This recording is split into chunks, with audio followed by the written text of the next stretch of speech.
Your Highness, the Crown Prince, Your Excellencies, the heads of state who are here, ladies and gentlemen in the audience, and leaders of delegations. First of all, I want to thank His Excellency, President of the UAE, for inviting me a number of times and coming here with my delegation to participate in discussing these global issues. The topic I was given was transforming Uganda in a rising East Africa. Uganda has got a population of 46 million people and is part of the East African community with a combined population of 300 million people, all of whom are part of the CFTA, the Continental Free Trade Area of Africa, with a combined population of 1.4 billion people. Until 1900, Uganda was part of Africa that had limited direct linkages with outsiders. Indeed, the first non-black person to come to Uganda was an Arab man from Zanzibar known as Ibrahim. At that time, our economy was pre-industrial, pre-capitalist, and pre-socialist, and traditional. The traditional African economy of that area was based on subsistence agriculture with quite a spectrum of artisan skills, such as blacksmith, carpentry, ceramics, etc.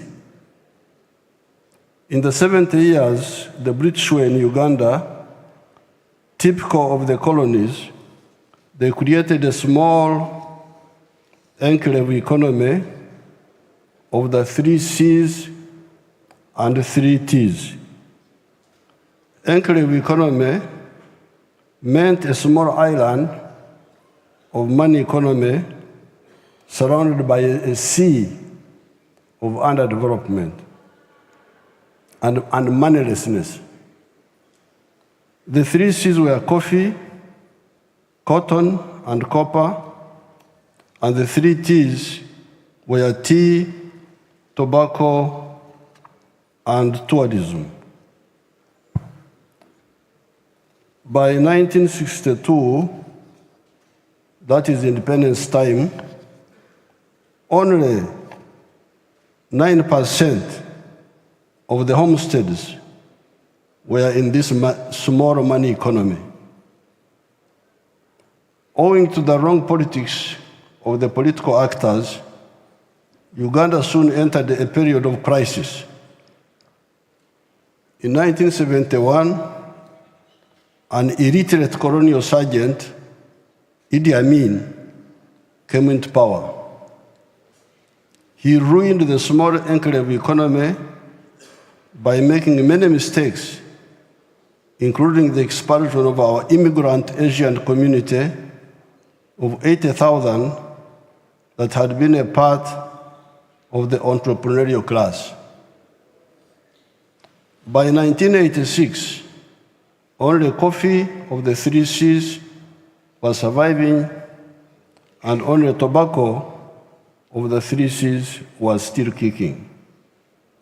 Since that time, we have gone through 5 phases as follows. 1, bring back part of the small island of the 3 C's and 3 T's. 2, expand the island, more coffee, more tea, more tourism. 3, diversify the economy by commercializing new products such as fruits, bananas, fish, dairy products, beef, sugar, cassava, leather, wood products, etc. 4, add value to some of the raw materials such as textiles, dairy products, sugar, so that you produce finished products. 5, enter the knowledge economy by producing products of the intellect, such as automobiles, vaccines, etc. However, to go into the 5 phases, apart from peace, you need infrastructure and a skilled and healthy population. We have therefore invested in electricity generation, roads constructions, building schools and health centers. These modest efforts have seen the economy grow from a miserable $4 billion in 1986 to now $55 billion by the foreign exchange rate method, or $168.5 billion by the PPP method. We are not satisfied with this. Much of this $55 billion is raw materials. By merely adding value to a spectrum of these raw materials, such as coffee, cereals, minerals, etc., we intend to grow the economy to $500 billion in the coming few years. We therefore invite investors from the world to come and help us to do this rapid transformation of our economy and society, as they also benefit because the internal rate of return in Uganda is 14.1%. This is when we still have high transport costs and also some high cost of electricity. Once we build the railway, a modern railway to the ocean, the internal rate of return will be much higher than this. You can compare this internal rate of return with what you get in other areas. Uganda now is classified as a lower middle income country. It will, however, rapidly grow into a high middle income country and eventually into a first world country. To achieve these goals, as already stated, we needed to add value to the large spectrum of our agricultural raw materials: coffee, bananas, fruits, cotton, oil seeds, cassava, maize, tea, dairy, beef, poultry products, fish, forest products, sugar, etc., and mineral raw materials such as gold, iron ore, phosphates, lithium, uranium, petroleum, gas, etc. The efforts of value addition to raw materials are part of sector 2 of the economy. This is manufacturing. The other sectors are commercial agriculture, that will generate some of the required raw materials, services such as tourism, hospitality, transport, professional services, etc., and ICT. I salute our African brothers and sisters in East Africa and in the whole continent. With clear vision, we agreed that when you produce a good or a service, you need to sell that good. The more you sell, the better for our prosperity. The internal market of Uganda, of 46 million people, is not enough to support large-scale sustained production of goods and services, especially when their purchasing power is still low. Already Uganda has got surplus of many products: maize, milk, beef, bananas, steel products, cement, tubes and tires, textiles, cassava products, etc., etc. How would the Ugandan economy grow if we did not have the East African market? If we did not have the COMESA market? COMESA is a common market of Central and East Southern Africa, and the wider African market under the CFTA, the Continental Free Trade Area. I would like, therefore, to assure investors from outside that the Africans have already laid down a lucrative market for investment by having a common market, the CFTA of the whole of Africa. When you invest in Uganda or any brother African countries, you have the assurance of this huge and growing market. The population of Africa will be 2.5 billion in the next 25 years. The population of Uganda will be 106 million in the next 25 years. What many people in the world do not know is that Africa, the origin of man, because all of you are former Africans if you don't know it, has been underpopulated for much of the 4.5 million years of human history, ever since the evolution of the Homo sapiens sapien.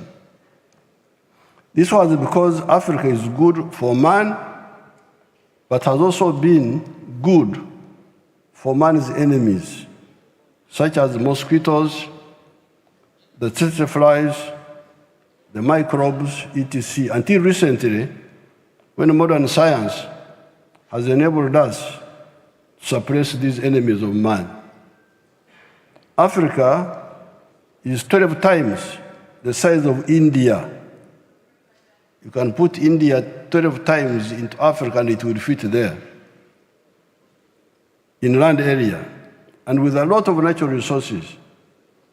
However, India has been having a bigger population than Africa until recently. It's now that we have overtaken India and China for the first time in population size. The growth of Africa is now unstoppable. Future leadership in prosperity belongs to Africa without a doubt, as long as we are acting right. As a third-generation anti-colonial freedom fighter from Africa, attending this gathering, I cannot end my remarks without commenting on the chaos and criminality that has been going on in the world, but in particular in the last 600 years. All sorts of criminalities have been committed by bankrupt, greedy, evil, but also ignorant actors. These actors make philosophical mistakes, they make ideological mistakes, they make strategic mistakes.